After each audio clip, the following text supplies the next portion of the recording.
Moesha Johnson wins 5 km race at World Aquatics Championships.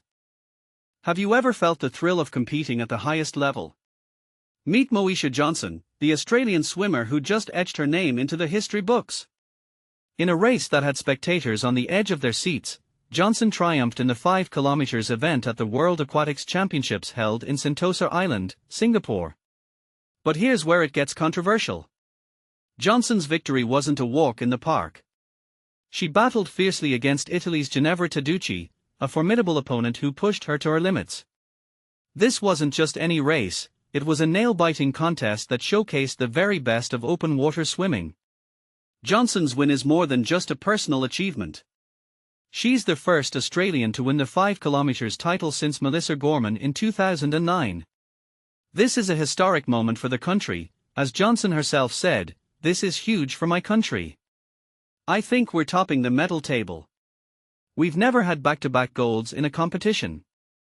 I know we've had silvers and bronzes, so this is just historic for my country and I'm just so proud to be setting the standard for everyone." As the race unfolded, it became clear that Johnson's determination was unyielding. Fresh from her silver in the 10 km event, Taducci was determined to make her mark.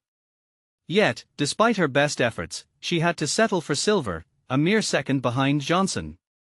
"I was really tired today," Johnson admitted. "If I didn't make the break then, I don't know what would have happened at the end. But once the group behind me was only Ginevra on my feet, it was much easier, but that was still a really challenging race. The conditions were tough, with water temperatures reaching 30.2 degrees Celsius. Johnson confessed, "Mentally, I'm still quite exhausted from dealing with the heat the other day in the 10K race. So the heat is both mentally and physically fatiguing. I think to get through that today, I'm really proud of myself." The race was not just about Johnson and Taducci. Japan's Ichika Kajimoto, a rising star in the world of open water swimming, clinched the bronze.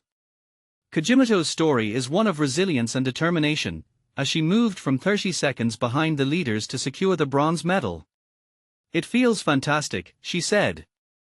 "Coming into the race, I did not think it was possible. Most open water swimmers come from Central Europe and America, but we have a chance in Asia. My hope is that we have more fantastic races and swimmers from Asia." This race was a turning point for the World Aquatics Championships. It was the first 5 km event since 2015 that didn't feature Brazil's Ana Marcela Cunha on the podium. The future of open water swimming looks bright with swimmers like Johnson, Taducci, and Kajimoto leading the way. As the dust settles on this exciting race, one question remains: what do you think about the intense competition in open water swimming? Do you think the heat played a decisive role in the outcome? Let us know in the comments. Tour de France highlights, Week 2 action. Jaw-dropping moments from the Tour de France's second week you simply can't ignore. Cycling fans and adrenaline junkies alike, prepare to be captivated. The second week of the 2025 Tour de France offered a visual feast of high drama, fierce competition, and emotional intensity. Want a front row seat to the action?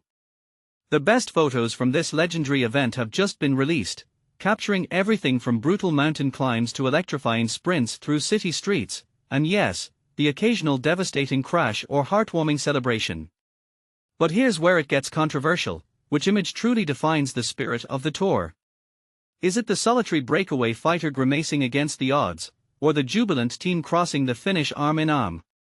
Curious about the details behind your favorite snapshots?